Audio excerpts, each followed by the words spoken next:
By the way, you have to give a shower. If you don't get a shower wand, you don't get a shower chair, and you don't get a zero entry shower, you'll be like, that'd be a problem, right?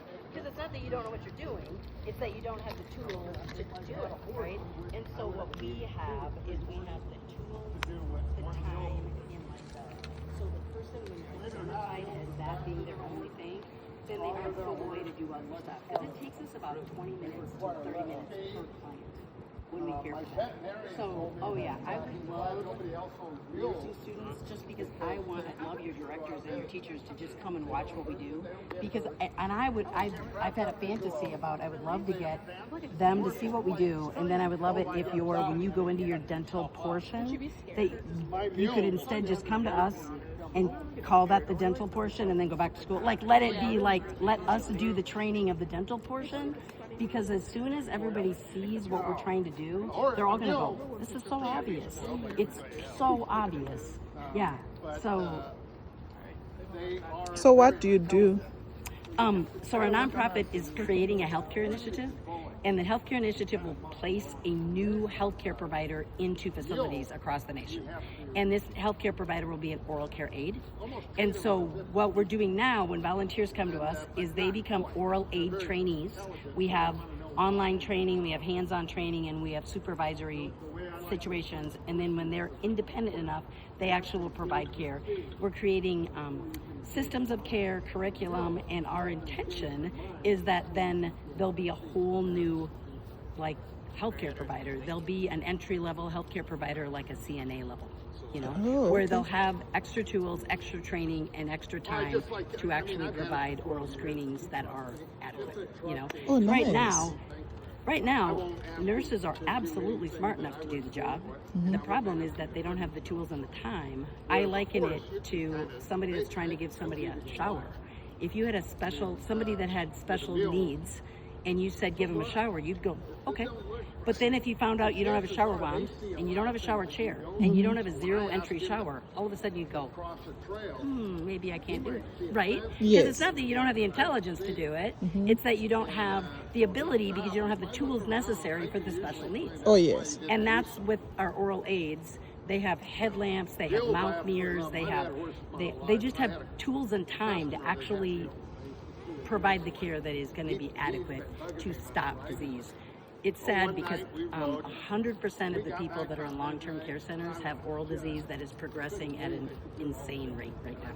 And we easily could stop it. Easily could stop Wow. it if we would just have these people in place, right? Oh, yeah. I mean, if everybody had diaper rash in care centers, that their bottoms were just rotting off, we'd do something about it, right? And it's no different. It's like we have the ability to make this stop. So when did you start operating? It's my first time to hear about your services. Yeah. When did you start operating? Well, we started back, and this is embarrassing to say, but we started back in 2019, right before COVID. And then COVID came and shut the world down, right? And so literally, kid you not, I am a believer, and I believe that God literally dropped this big ass into our life because he was starved and almost dead, and we had to bring him back to life. And at the time, my board all voted that he would be part of our nonprofit. I thought it was ridiculous. But he has actually been a really cool thing because he's like now our mission statement. We have ears to hear and hearts of service. And when we have volunteers come in, we train them that they really need to be good listeners. They need to be real servant-hearted. Most people are very shy about their mouth, so you have to approach approach with a very different kind of heart when you go to do the service. So it really does help to have the mindset of the whole servant thing. And we still use him in care centers just to bring him to visit to make people smile. Oh, But that's nice. so we've been going to care centers with him, but it really doesn't have a lot to do with my agenda. My agenda is the mouth, the oral care. The oral care. So we started that in 2019, but I gotta say, I wasn't sure what I was doing. We've been kind of learning and making it work as we've gone along. So now I get it. You know, I feel like I was trying. There's a lot of laws that block some of the things we tried to do, which is, it's now a blessing because now I realize that this is where we were supposed to be, which is what we're doing now. So we've been learning as we go, but now I feel like we're ready to create this initiative. So I just got to get some decent grants and some visionaries that recognize this is the future and that they come behind me and make this happen. Oh, that's nice. yeah, What it's going inspired to you to happen. start this Well, program? I was a CNA back when I was in school. And even though I cared, you don't have the time, and a lot of residents will just refuse care. So oral care just kind of didn't happen. And it was pretty normal to see people with no teeth. I mean, it just was real back when I was a kid, right? Well, then I went on and became a dental hygienist, and I was a dental hygienist for 40 years. And every single person that was in long-term care eventually either lost their teeth or everything was rotting out. And that's just sad. Like, people shouldn't assume that body parts rot off when you go to a care center. I mean, that's just ridiculous. We have the ability to not have that happen.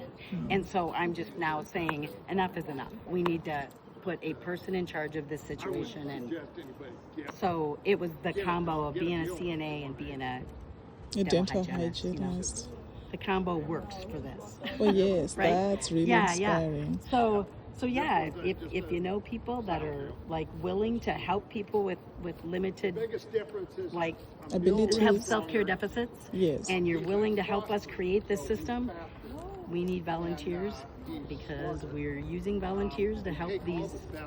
They actually become oral aid trainees, and then if they desire, they can become certified at the end of their service time. Wow. How long does it take to be certified? It has everything to do with the students. So there's some students that jump in and they have 80 oral cares that they're required to complete. Everybody so far stays longer than that, but 80 oral cares is the minimum.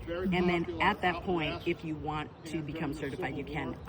And some people are real fast. I mean, they can do 5-6 cares in an hour, and other people do too because they like to sit and visit. Oh, yes. You know what I mean? Yes. So that's okay. And then there's some residents that are a little bit more difficult, and you have to, take a little bit longer time, and that's okay too. So it all averages out, and so it's all based on your availability because we allow people to come at their own pace.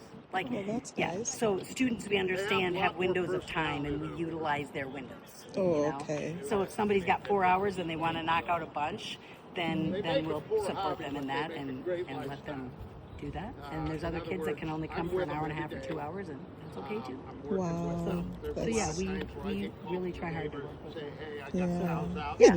No, And these what's are your so story? good. I'm a student. I'm a nursing student. Oh, cool. See? Yes. You're who we want. Yeah, yeah. Oh, yeah. So Definitely. I can really follow your your understand me, initiative. yeah. Yes, I Right, do. exactly. You Yeah. get it. I mean, you can it'd be like saying change this person's diaper, but they don't give you a shower, they don't give you wet wipes, they all they give you is a little roll of toilet paper. Oh, yeah. Yeah. I mean, there's a limit to what you could get done, right? Oh, yeah, that's and true. those little foams on a stick are like toilet paper. Sorry, they're useless.